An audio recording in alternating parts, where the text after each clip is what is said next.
dans cet exercice, on vous donne deux applications linéaires, f et g, de R2 de x dans R3.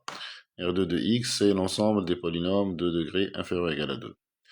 Et donc, on vous demande de voir si ces applications sont injectives, surjectives et bijectives.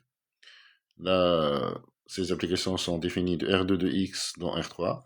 Il se trouve que la dimension de R2 de x est égale à 3 et la dimension de R3 égale à 3. Donc, vous allez d'un espace vectoriel de dimension 3 vers un espace vectoriel de dimension 3. Et ça va vous faciliter des choses. Allez, je vous laisse cliquer sur pause, réfléchir à ça et puis revenir à la vidéo pour voir le corriger. Allons-y donc pour f. Voyons si f est injective. Donc, je considère un polynôme p dans quart de f.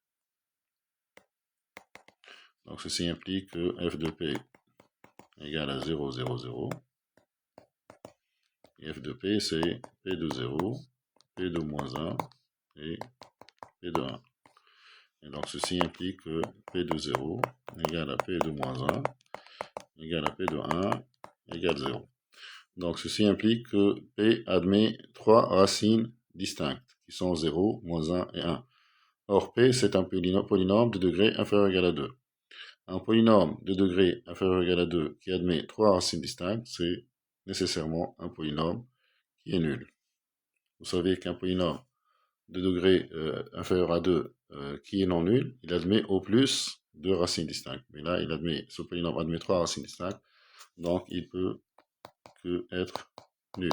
Donc P, c'est le polynôme nul, donc on trouve que R de f est égal au singleton 0, donc f est injective.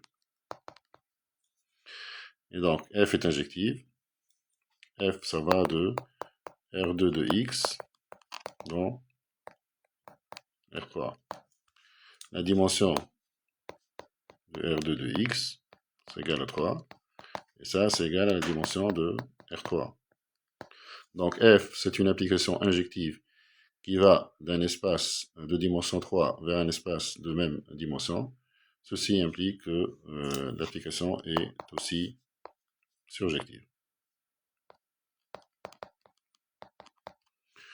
Vous savez que quand vous avez d'un espace E vers un espace F qui ont les mêmes dimensions, pour que F soit bijective, il suffit qu'elle soit injective ou surjective. L'injectivité est équivalente à la surjectivité. F injective, dans ce cas, induit que F est surjective. Et inversement, F est surjective, ça induit qu'elle est injective. Donc l'application F est à la fois injective et surjective, donc F est bijective.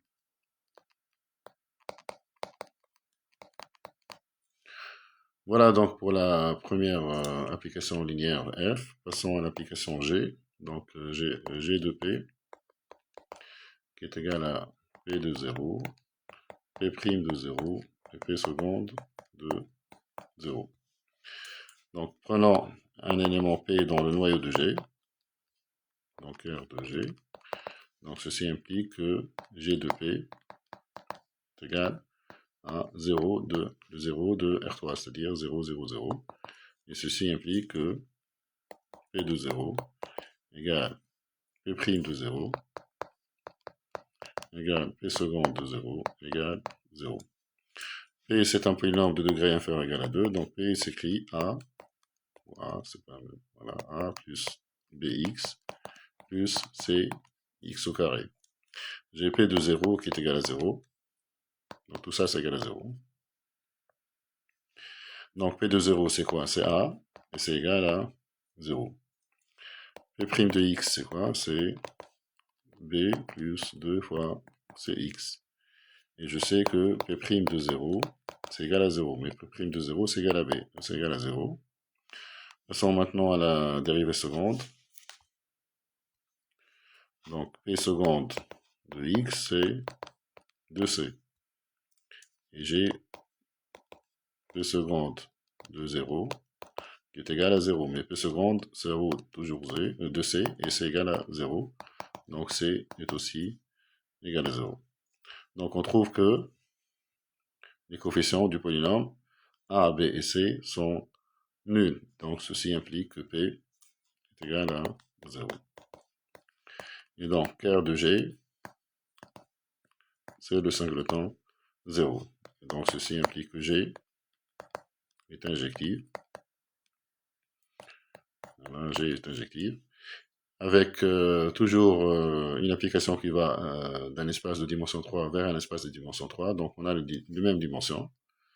Donc, ceci implique aussi que G est surjective, car la dimension de R3 de X, R2 ici, R2 de X, est égale à la dimension de R3. Donc j'ai G qui est injective et surjective, donc je peux dire que G est une bijection.